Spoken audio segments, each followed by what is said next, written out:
Ralph Scarcelli is a well-known painter in and of his own right. He worked at Purdue University for 50 years as a professor of visual arts, teaching classes in many different areas but especially in figure drawing. Currently, 2 of his pieces are on display in Purdue's Black Cultural Center. Both of Scarcelli's artworks, titled March on Selma and We Are Coming, revolve around the civil rights movement of the 1960s. Both artworks are focused on the civil rights marches from Selma, Alabama to Montgomery, Alabama in 1965. The marches that took place during this time period are known to be some of the biggest protest movements in history. When you look at these 2 artworks, do they evoke any emotions? The color used in both the paintings are of darker shades of grays, blacks, and browns, giving the viewer a suppressed tone and overall feeling.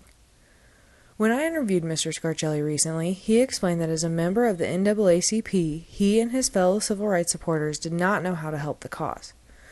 This caused him to express his emotion in reaction to the events that were occurring in the United States at the time through his artwork.